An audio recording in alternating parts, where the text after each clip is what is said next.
Si necesitas ayuda, puedes llamar a cualquier hora al 024, una línea telefónica de atención a la conducta suicida confidencial y gratuita. Ser podcast.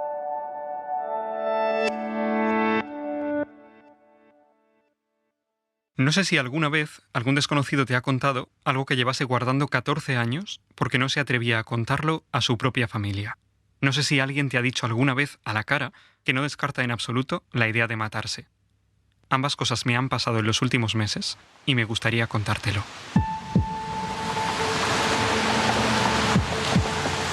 Me llamo Pablo Montes, soy periodista y todo esto comienza con un golpe. Un golpe a las 9 de la noche de un día de finales de marzo de 2020. Era mi vecino del piso de arriba, del quinto A. Un golpe tremendo en el patio interior, en mitad de la cena, con su chándal del Real Madrid, con su pelo plomizo, su charla desordenada, su acento argentino, con el eco de los gritos que él aguantaba cada tarde.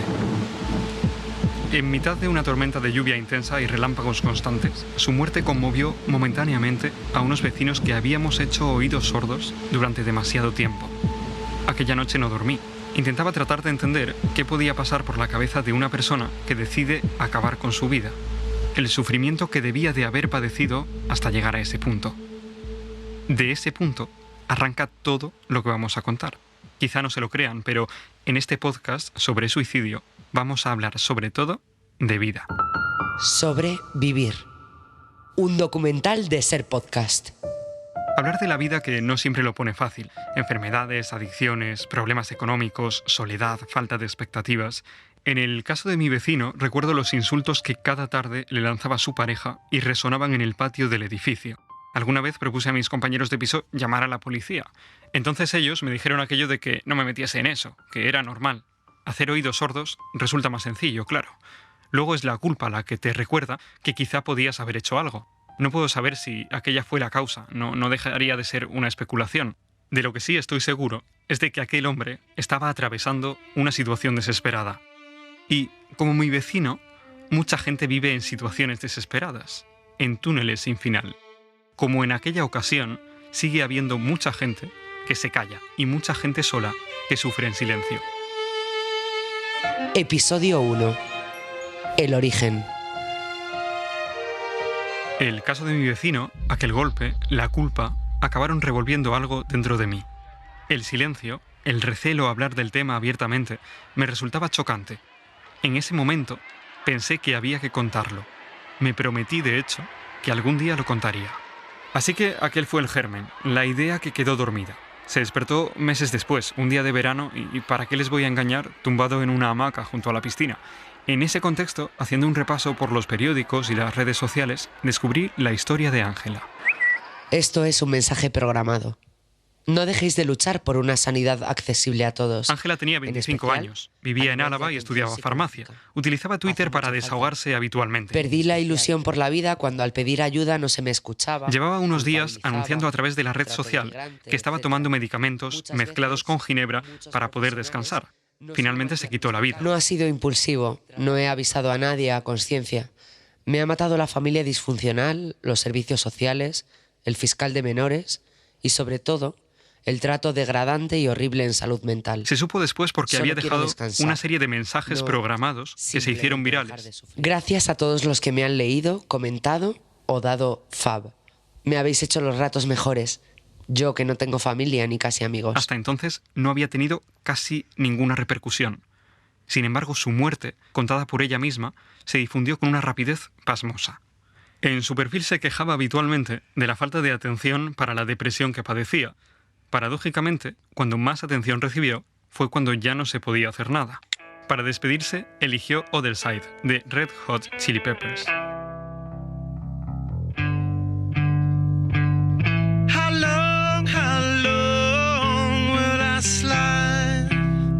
Separate my side. I don't believe it's bad. Un par de días después, leí la historia de Carlos Pérez en redes sociales. Su madre padeció una enfermedad mental incapacitante durante algún tiempo y tras varios intentos acabó suicidándose. Lo hizo en uno de aquellos días en que Carlos salía asustado a trabajar pensando en que sucediese lo que finalmente sucedió. Su historia, la gestión del dolor en soledad y el silencio impuesto hicieron que me pusiera en contacto con él y le contase la idea de hacer un proyecto sobre el suicidio. Unas horas después, Carlos me respondió con una nota de voz. Hola Pablo, te mando audio. Al final lo que yo quería era esto. El efecto llamada no fuera ese, sino el que estamos consiguiendo, que la gente esté contando su historia y que por fin tengamos lo de la manifestación, por ejemplo, del día 11 y demás. La ha organizado Radio La Barandilla. Si quieres te puedo pasar el contacto de alguno de ellos. La pandemia la pasé en Jaén, de hecho. Estaba allí trabajando y me tuve que venir en septiembre de dejarlo todo ahí en Jaén por mi madre. Yo conté mi historia porque vi que Román Reyes, es un actor de Madrid, contó su historia justamente un año antes, en 2019. Yo al ver el suyo estallé también y lo conté. Mi historia tuvo en Twitter 6 millones de respuestas, digamos, que al final se hizo bastante viral porque era algo que no se contaba. De hecho, cuando yo conté el mío, también me escribieron un montón de periodistas, periódicos. Que lo que necesites y que muchas gracias por implicarte y sobre todo por no tener miedo a hablar de esto, que la gente parece que tiene un poco de miedo a hablar del suicidio. Carlos me empezó a presentar a personas que habían pasado por situaciones similares, gente con la que había compartido el dolor, y empezó a crearse la red. Fue en ese momento cuando dije, vamos con todo. Ese momento en el que a los periodistas se nos ilumina la cabeza, empezamos a tejer hilos y, obcecados como somos en esta especie, decidimos que sacaremos adelante una idea. No sabía muy bien cómo, pero sabía que tenía a mi disposición historias que merecían ser escuchadas. Nombres propios, como el de Patricia. No es un nombre real, pero ella ha preferido que sea así. Por su hija, sobre todo. Yo no sabía nada sobre el suicidio hasta hace algo más de un año. Para Patricia, sin embargo, esta realidad no es nueva. Una depresión tremenda. Tremenda con 16 años o así. Y entonces, claro, le pido ayuda a mi madre. Le pido ayuda a mi madre, pero no por lo que yo había vivido, sino porque a mí me daba miedo de yo hacerme algo. Porque yo pasaba por cualquier sitio y yo decía, uy, ese es un buen lugar para ahorcarse. Uy, ahí ese es un buen lugar para poner una cuerda. Yo estaba obsesionada con eso. Yo no lo planeé nunca, pero sí decía, ese lugar está para ahorcarse ahí, está fenomenal. Hoy en día lo tengo un poco superado, para hablarlo. Pero es una cosa que vengo arrastrando desde muy pequeñita, como algo que me persigue. Mi entorno es tabú. Como lo primero que viví no llegaba a tener los 3 años, pues me dicen que no me acuerdo. Sí que me acuerdo perfectamente de todo. Además que yo sé que ha sido lo que me ha marcado toda mi vida. Cuando su abuela se suicidó, Patricia tenía 3 años. Con 51, recuerda perfectamente aquella secuencia y cómo contó a su madre que tenía mucho miedo de hacerse daño. Mi madre jamás me llevó a un psicólogo. Simplemente el médico del pueblo me puso una medicación con 16 años. Luego con 26 años ya no. Y además te sientes como aturdida, como atontada, como que no eres tú. Entonces, pues no sé. El problema está ahí, estamos tapándolo. Pero es como si quisiéramos tapar el sol con un dedo, es imposible de taparlo. Yo tengo una enfermedad neurodegenerativa, hace 10 años, 10 no ya, 14 años, me pusieron medicación, yo no mejoraba, íbamos de médico en médico y cada vez me ponían más medicación y más medicación y más medicación. Yo era una zombie y llega un tiempo en que empiezan a darme mareos, vahíos, que pierdo el conocimiento, siempre en el hospital, ¿no? Pero nunca llegaban a dar con la clave, nada más que no te ponemos más medicación. Y más medicación, ¿vale? Pues ya está, más medicación si yo lo que quería era estar bien. Una persona se suicida cada 40 segundos en el mundo.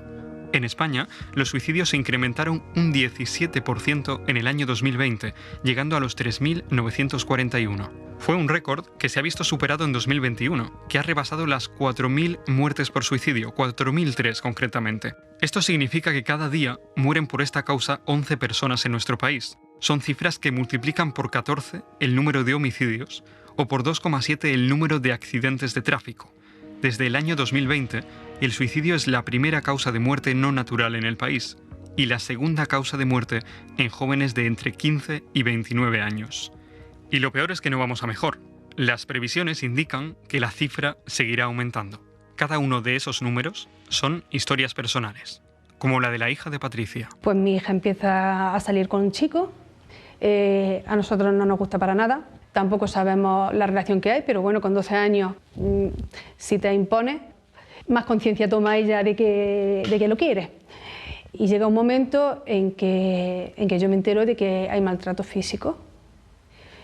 Y bueno, pues hablo con mi hija y entonces mi hija, pues cuanto más le digo, más se aferra a él. Hasta que ella ve una situación en la que se ve que es lo que más le dolió y decide cortar con él y cortar con ella. Y a la 1 o así, estábamos solas en casa. Y a la 1 o así, pues ya enciendo la luz de la habitación, digo, vamos niña para arriba, digo que ahora ya de comer, que... Y veo toda la habitación, bueno, todas las paredes, todo lleno de vómito, vómito negro, ella envuelta en vómito, ella envuelta... Yo no podía hacerme de ella, no podía despertarla, poniéndole agua. Era un cuerpo muerto, le tomaba el pulso, tenía pulso. Entonces ahí, bueno, no es que me quedara tranquila, pero yo decía, tengo que espabilarla. El 55% de los jóvenes han sufrido problemas de salud mental en el último año. La hija de Patricia forma parte de ese 1 de cada 3 jóvenes que han pensado alguna vez en quitarse la vida. El de la hija de Patricia se quedó en un intento.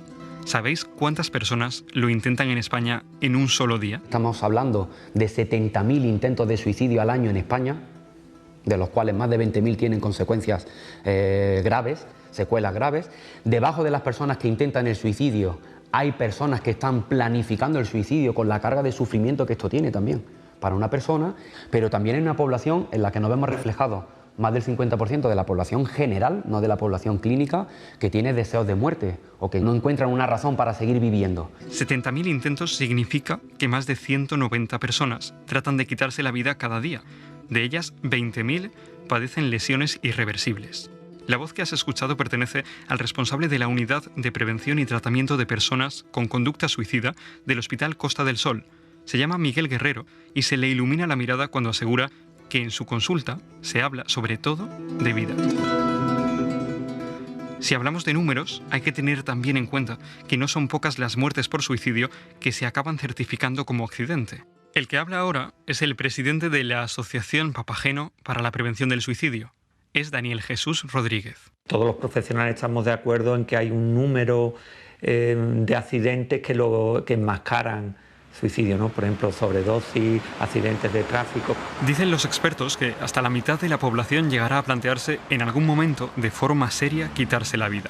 La particularidad del momento que vivimos es que al fin nos hemos atrevido a hablar claro sobre el tema, a romper el tabú. El suicidio es un fenómeno universal, es un fenómeno histórico y es cierto que ha ocurrido en todas y cada una de las sociedades a lo largo de la historia, pero es cierto que su imagen sí ha ido variando a lo largo de las épocas en función fundamentalmente del paradigma sociopolítico, de las creencias religiosas, del desarrollo científico-técnico y fundamentalmente de las influencias culturales y sociales.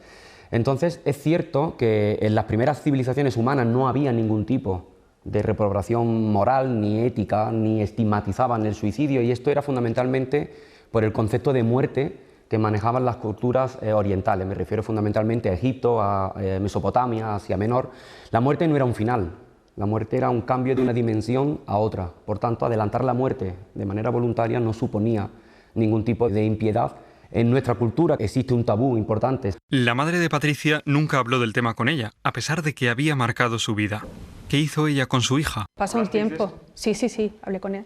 Hablé con ella, además fue una cosa porque me arrepiento, pero yo no sabía cómo llevar el tema y yo se lo oculté todo a mi marido. Y mi marido se enteró mucho tiempo después de los malos tratos que había recibido mi hija, del intento de suicidio de mi hija. ¿Por qué y cómo pasó el suicidio a convertirse en tabú en nuestra cultura? Se tabuizó el suicidio, es a consecuencia de dos tradiciones fundamentales. Una, la tradición greco-romana, y otra, la tradición cristiana católica europea. Y esto es porque ya en la Grecia antigua se comienza a castigar el suicidio. se consideraba no solamente un acto de impiedad hacia la religión, sino que también contra tu entorno.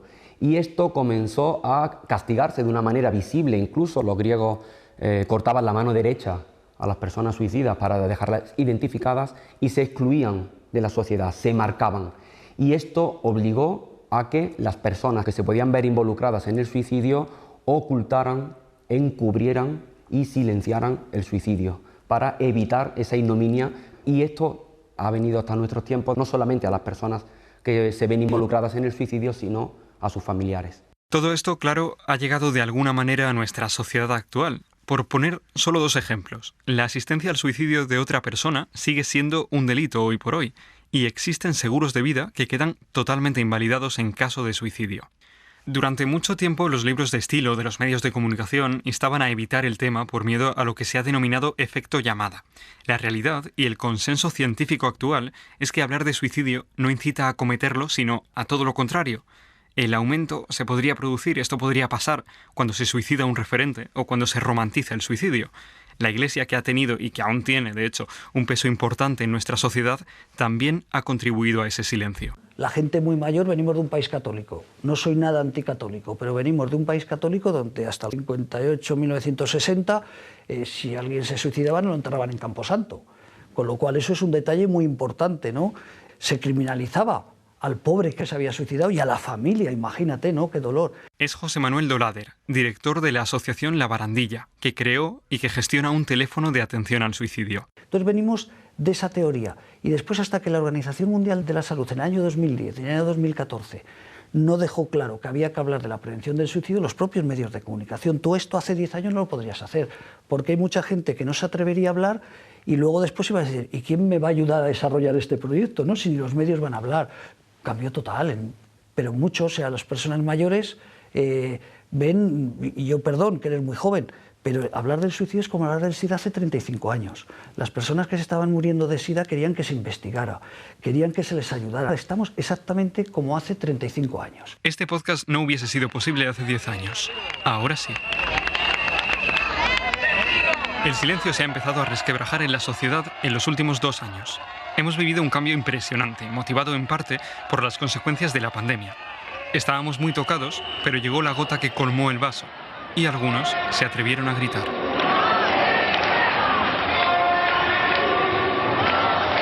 No sé si elevarlo a la categoría de punto de inflexión podría ser un tanto excesivo, pero el 11 de septiembre del año 2021 fue importante.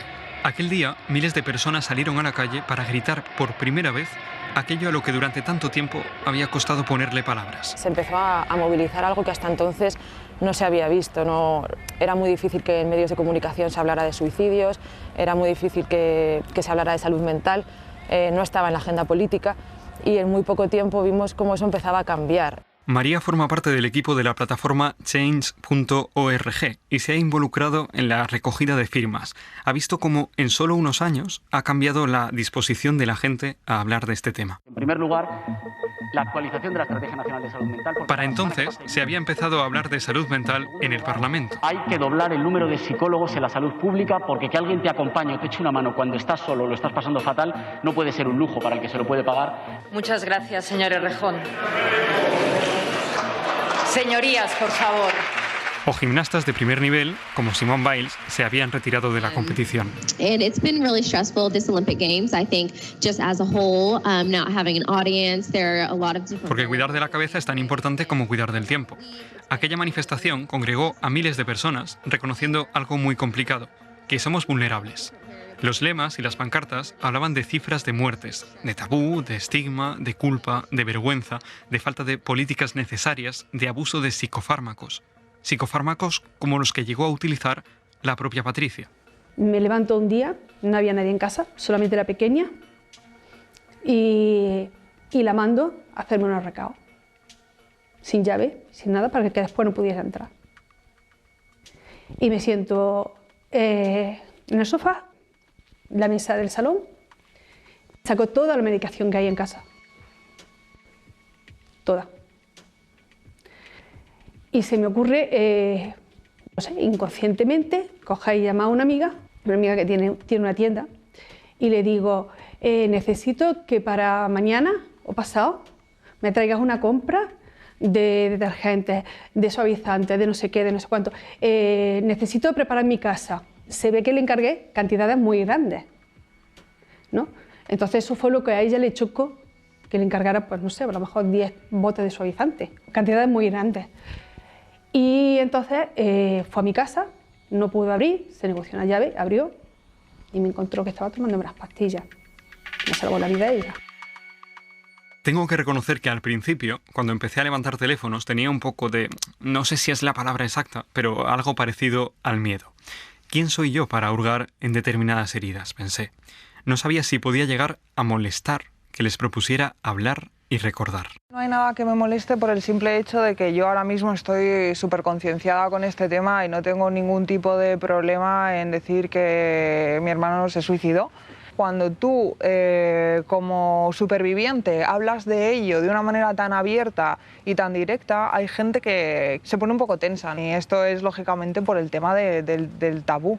En mi caso concreto, pienso que es necesario hablar de ello así. No intento esconderlo de ninguna manera. Se llama Carmen y apenas han pasado 3 años del suicidio de su hermano Carlos, el día en que él se iba a graduar. Aceptamos lo que había ocurrido y a partir de ahí comenzamos a lidiar con ello, pero no hubo ninguna intención de ocultarlo, ni de decir que había ocurrido otra cosa, ni nada. Yo sé que esto pasa y de hecho pues por eso es muy importante hablar de ello. Cuando llegamos al forense y nos dio todas las cifras, dije, pero ¿cómo es posible que no supiéramos nada de esto? Que no conozcamos a nadie a nuestro alrededor que haya muerto por suicidio, que conozcamos a un montón de gente que ha muerto por accidentes, por cáncer. Es que a nivel estadística es imposible, o sea, mueren el doble de personas por suicidio que por accidentes de tráfico. ¿Por qué no conocemos esos casos?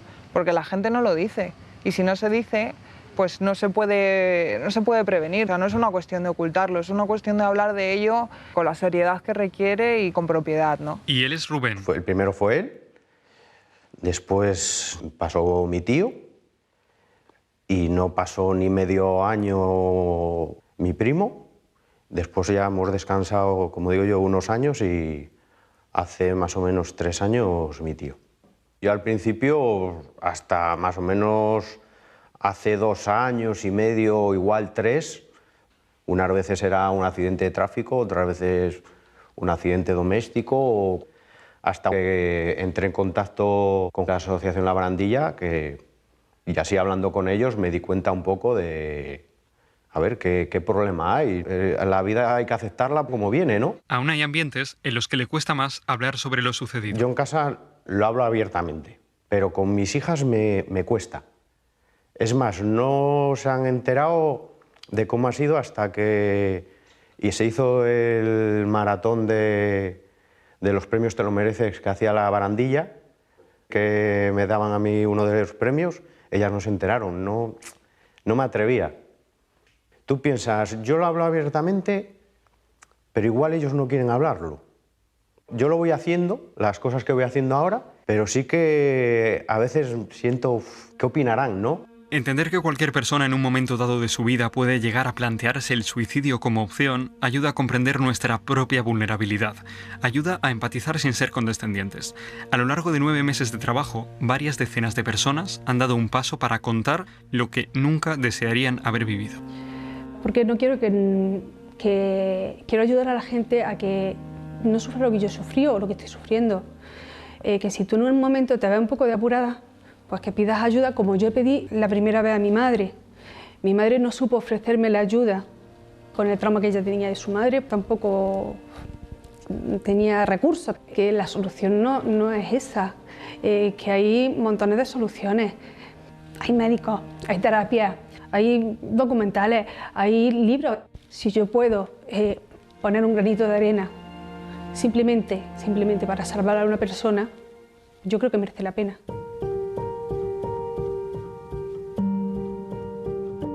Le pregunto qué significa para ella la palabra caballo. La palabra caballo es mi vida.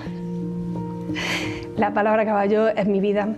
Bueno, mi vida son mis hijos, por supuesto, pero caballo es lo que me ha hecho salir de todo. Mi caballo es mi desahogo. Yo me siento mal, llevo un tiempo sin montar, pero bueno, montar mi caballo Para mí es algo orgásmico, es placentero y llevo un tiempo sin montar, pero no me importa. Lo cojo, lo saco, lo llevo para que pase, para que él retoce, le doy torno o simplemente voy a la cuadra con él y hablo con él, ¿no? Me tumbo ya a su lado con el inconveniente de que te puede pisar porque es un animal, pero es mi confesor, porque yo creo que me entiende y me transmite una paz y una tranquilidad increíble. Sobrevivir es un documental de Pablo Montes producido por Ser Podcast. Guión y narración, Pablo Montes. Coordinación, Roberto García, Mariola Sarrió, Gema Jiménez y Ana Alonso. Realización, Geray Martínez.